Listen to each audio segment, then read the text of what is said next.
Hey there, and welcome to the Deep Dive. Today we're digging into something a bit different. Mm. It's a fascinating story from someone's personal gardening notes, actually, and it reveals something kind of surprising about success. Oh, how so? Well, imagine you completely master something, right? You achieve this, overwhelming abundance, way more than you expected. Okay, sounds good so far. And then you decide that very success means you're done with it for good. Ah, interesting. So success leads to quitting. Sort of. Yeah. We're going to unpack this journey following one gardener, Ang, who went from 3 plants to maybe 2,000 seedlings. 2000, wow. Yeah, exactly. And we'll explore why this amazing result led them to basically cross that plant off their list entirely. Okay, I'm intrigued. Let's get into it. Right, so the source is Ang's Notes on Gardening, part 616. And Ang is talking about a specific plant, Torenia Fournieri. Torenia, yeah. Often called the wishbone flower. Pretty common annual, known for lots of blooms. Exactly. And Ang's notes mention their seedlings had, quote, long outgrown their containers. They were spilling out, basically. Had to be transplanted urgently. Right, that happens when things go well. But you mentioned a number. Yes, this is the kicker. From just 3 mature Torenia plants, Ang estimated there were, and this is a quote again, over 2,000 seedlings across 4 containers. 2000. Nice. From 3 parents. Yeah. Well, that's incredible exponential growth. It It really highlights the sheer reproductive power some plants have. That's an amazing yield from such a tiny starting point. Really an explosion of life for a home garden setting. Absolutely wild. 2,000 seedlings. So, that obviously presents a bit of a challenge. What do you do with that many? Yeah, that's not just a few extra pots. That's a field. Almost. Right. So Ang's notes talk about how they manage this huge number. One thing was experimentation. Oh, interesting. What kind? They used lots of them to, quote, experiment with, whether it's shaping their foliage or testing how they fare in different microclimates around the house. Smart. Yeah. Using the surplus for learning. Makes sense. Yeah, turning abundance into data, kind of. It's a classic case of managing, well, the problem of plenty, isn't it? It stops being just about growing and starts being about handling the sheer scale of your success. Totally. And it wasn't just personal experiments either. Ang also mentions they'd, quote, been able to share some with neighbors and fellow hobbyist gardeners. Spreading the wealth. That's nice to hear. Community benefit. Right. So, finding practical outlets, turning this personal project into something others could enjoy too, everything seems like a massive success, doesn't it? Absolutely. Total mastery of cultivation, it sounds like. A gardener's dream, really. You'd think so. An ultimate win.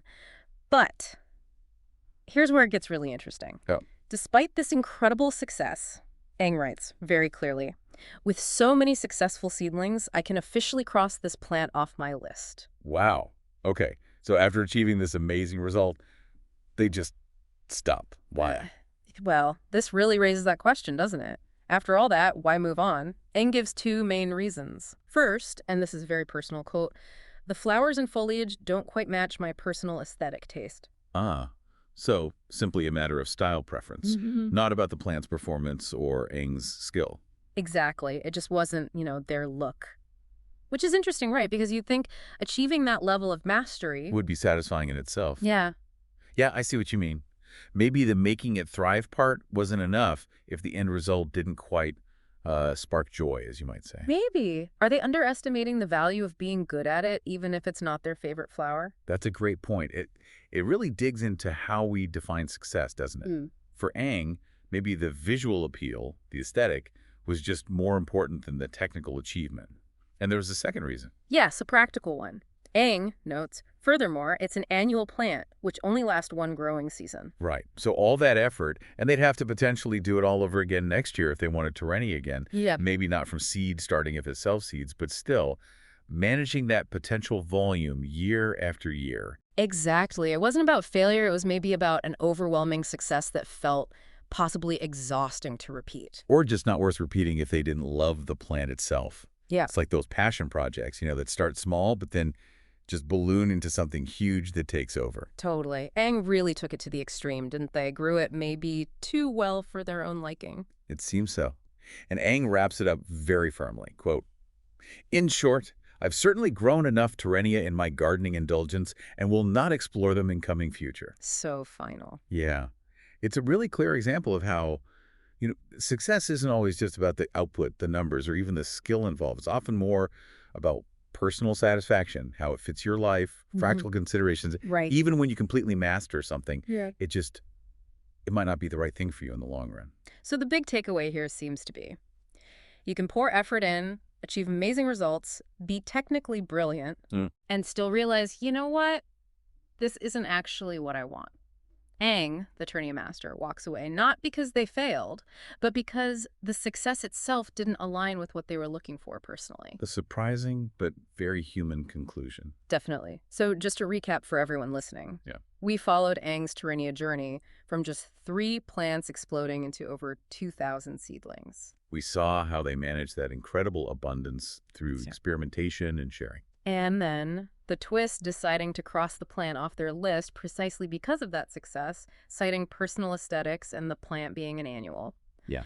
And while this was about gardening, it feels like there's a much broader insight here, right? Absolutely. It's about how we measure success in any endeavor. Is it just about output or mastery? Or is it more about how it aligns with your personal taste, your long-term goals, maybe just the practicality of it fitting into your life? Exactly. Which kind of leads us to a final thought for you, the listener, to mull over. How do you define success in your own projects, your hobbies, maybe even your work? Is it purely about getting good at something or producing a lot? Or does it need to bring you genuine joy and, well, fit? Yeah.